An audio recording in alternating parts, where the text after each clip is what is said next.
Today, we're going to make a coffee table with a dirty little secret. If you want to find out what it is, stick around.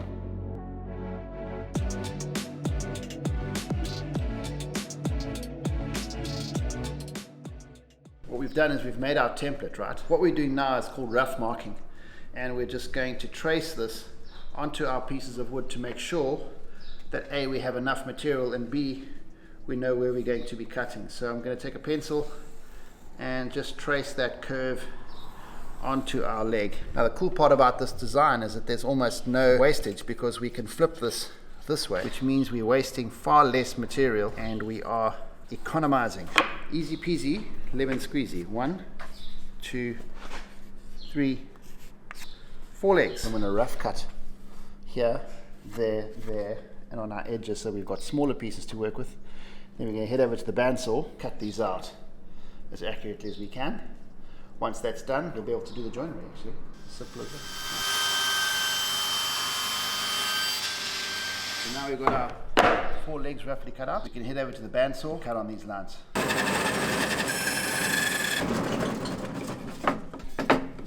Okay, so this is where the tricky part comes into it. We're going to pick a very simple angle of 45 degrees and we're going to notch out half of the one piece of the leg and half of the other piece of the leg. We're going to overlap those kind of like an angled half lap joint. Again, you don't need fancy tools. All you need is a pencil, you need a combination square and a ruler. And the good part is that you only really have to think this through once. Coming close, I'll show you how to do it real quick. What we want to do here is we're looking to create a 45-degree angle from the center in both directions at the thickness of our piece of wood. Now, it seems very, very complicated, but let's start from one and let's go from the beginning. Right, so what we want to do is establish where the middle of our center piece is. So we know that this is 600 and we know the middle of that is 300. So there's our middle. What we're going to do is mark that lightly, and with our little square, we're going to strike a line right across the middle here like that. There we go. So that's our middle point. At a 45-degree angle, we want to remove pieces on either side of this line. Luckily, with a combination square, you have a preset 45-degree setting, and what we're going to want to do is find the center point of this piece of wood. Now we know that this piece of wood is 33, and we're going to find the middle of that, which is 16 and a half. So there is where our center point is. Right. So just to help us out, we're going to strike a 45-degree line right through the center of this piece of wood. There it is, like that. Okay, so that's our center, that's our angle. Our wood's going to be at this angle, and we want to go again 16 and a half mils in that direction and 16 and a half mils in that direction. Okay, so the easiest way to do that is to come across on the other side as well and also draw the 45. Right, now we have a thing that looks like a star, and we can use that for all our measuring and marking in either direction. From there to there we want to measure 16 and a half, from there to there we want to measure 16 and a half. So very simple, all we're going to do is use our nice ruler and just mark in 16 and a half from there, and we're going to go here to 16 and a half, and we're going to mark that. And those two little points over there, that point there and that point there, are our points for our lines that we want to remove. So we're going to add some more lines here. There's one, shift that along, there's the other. Okay, so all of this material here needs to be removed, but we also need to remove it halfway down this piece of wood here. So what we're going to do is we're going to follow these lines all the way down here, and we know that this material is 50 mils or 5 centimeters, and we're going to mark half of it out. So again, we can take our combination square, set it to 25 mils, and we can just trace that line right across our material there like that. So there's our line. That's going to come out. On the other side, I'm going to trace this again. So you should be able to see from your side now. I go to there and I go to there, and all I have to do again is use my 25 mil setting on my combination square, draw a line, and that is our material that's going to be removed. So it seems very complicated, but it's really not. Okay, so now it's easy to get confused again and go like, which direction does this go in? Is it a mirror image? Is it not? What you're basically dealing with here is an offset, and there is quite an easy cheat. We know that the thickness of this material is 33. So when we cut these, we had some offcuts. In fact, even our legs are the same thickness. So what we can do is we can have a little cheat here. We can use this to set the offset. So I'm going to take this leg And I'm going to butt it up flush to the end of this here like that. Just right there like that. And that there is my offset. So if I take that point and I mark it there, and I take that point and I mark it there, then I can continue these lines straight through and allow for my offset. So all I'm doing now is I'm taking my combination square and I have set my offset the same by just using the other piece of material. And now I know I can remove that material there. So it's quite an easy, quick cheat, but it definitely saves like a whole lot of headache. Right, so now if you have a look carefully, you'll notice that these two pieces are offset by that much. It looks like it won't fit together, but it will fit together perfectly because we just flip the one over the other and off we go. Let's go and cut these things out.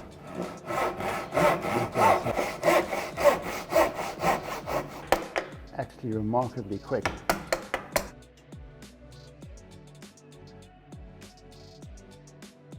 Right, so let's do a quick test fit and see if our width of our channel is correct. So if I take my test piece and I pop him in here now, that's looking good. Okay, that's a pretty decent fit. Part of my crusade to get everyone back into hand tools. I think that there is huge value in knowing how to use some basic hand tools.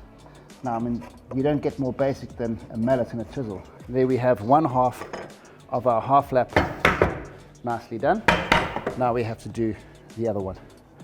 Okay, so what we can do is, again, pop this into the workbench holding. Okay, so what I'm going to do now is let's double check our fit. Okay, so that there is that's going to be our fit, we can see, except now we have to go the other way down. But it actually helps to fit that and then trace this line to make sure that we cut out exactly the right amount. How do we do this accurately? Okay, so we want to use hand tools to do this job. Again, there are so many quick and easy ways to do this, and one of the quick and easy ways to do this is, again, to cheat and let some tools help you. So we know that we've got our 45-degree square and we can trace this on this line. I'm going to use a marking knife, and I'm going to take a marking knife and I'm going to score this line right on there so that I'm actually creating the beginnings of a saw curve. And I'm going to do the same on this line over here.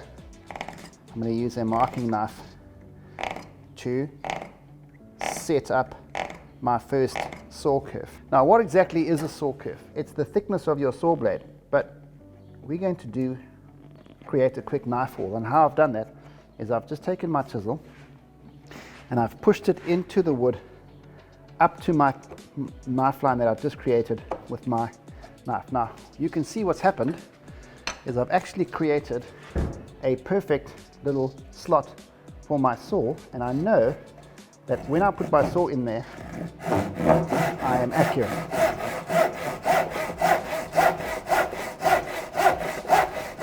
You can't get more accurate than that because you're actually on the knife line, and just with a very simple hand saw, I've removed that material in the perfect space. Now, here's the fun part. I can just saw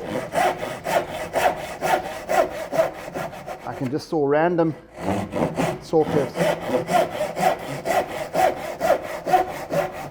right down to my line, so that all we have to do is chisel out the waste with a chisel. Okay, that's the hard stuff done.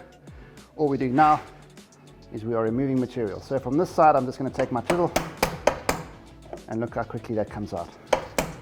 Boom. Out we go. Let's go slightly closer to the line.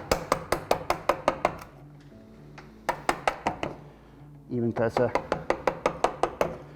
I'm going to come from this end, just slightly above the line.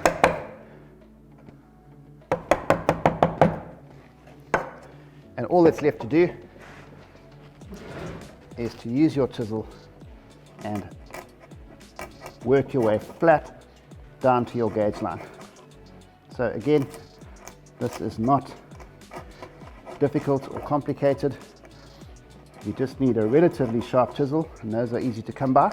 You just need a tiny bit of know-how, and before you know it, you have a perfectly cut, angled half-lap joint. You could use a table saw to do this, you could work out the angles, you could use a router to do it and work out the angles, but I think that is by far the easiest, fastest way to achieve that. Let's do a test fit and see how we're doing. What could be better?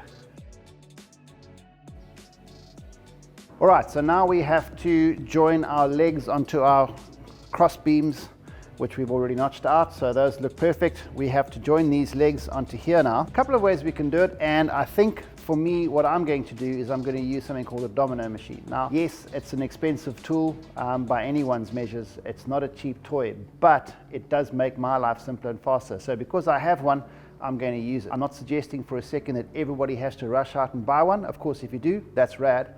But what you can do is you can use dowels, you can use pocket screws, and you can use several other ways of joining. In my view, use whatever method works for you.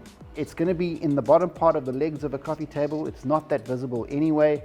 I'm just going for speed and strength right now, so I'm going to use my domino. Dowels will work fine, pocket holes will work fine, hell, glue and screws will work fine. So you don't need to overthink it. Just use whatever method works for you, whatever is easiest, most accessible, and of course the most fun. I'm going to get stuck in and do these dominoes. Once they're done, we're going to glue this up and we get on doing with our, we're going to get on with our top. Okay, the top's where the magic is.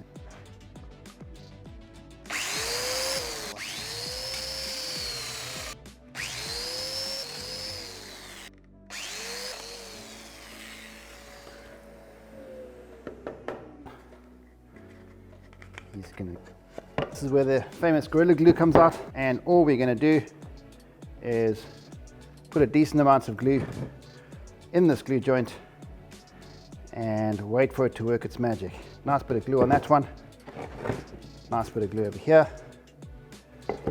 So let's get that in there, let's get that in there, get that lined up. Fantastic, that's one glued up. And because we're going to spend some time shaping this assembly once we've actually got it all dry, I'm not that concerned right now with total perfection. I just want it to be glued up well enough to withstand us working on it with a router, on a router table or by hand. The idea here is that all we want right now is for those two pieces, or three pieces rather, just to be nicely glued up. That's perfect. Okay, right, that's good. That looks good, and we are waiting for that to dry. Right, now we have to make it look sexy. And how do we do that? Well, we're going to add a round over to the parts of the leg that you see. So we're going to make it all sort of round and smooth and kind of hot looking. So what we're going to do is use the round over bit in a palm held router. Now you can use a router table if you have one. You can use a handheld double router. I like these trim routers because they're easy to use. They are great value for money. They're plenty powerful enough to use for a job like this. And I just find them really, really simple to operate with one hand. So I'm going to use a palm router, and I'm going to do all the edges of both of our legs, and then we're going to put our legs together and they're going to look amazing.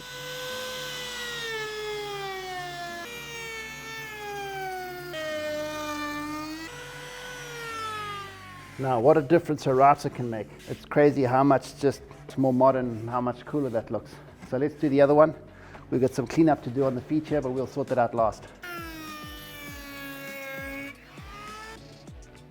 Okay, so that's how quick you can do it with a router. What happens if you don't have a router? What do you do if there's no router in your life? You can use a block plane. You can use sandpaper. You can just round it over. If you have the patience, you can even do it with a chisel. Okay, let's get this guy together and see what he looks like now. All we have to do now is a wee bit of sanding, and we are ready to attach this to our top. We're going to skip through that part pretty quickly on this video, but if you want to see the in-depth sanding videos, remember we've got an in-depth sanding video and an in-depth video on finishing as well, so check those videos out. But in the meantime, we're going to smash on with this, get this coffee table done.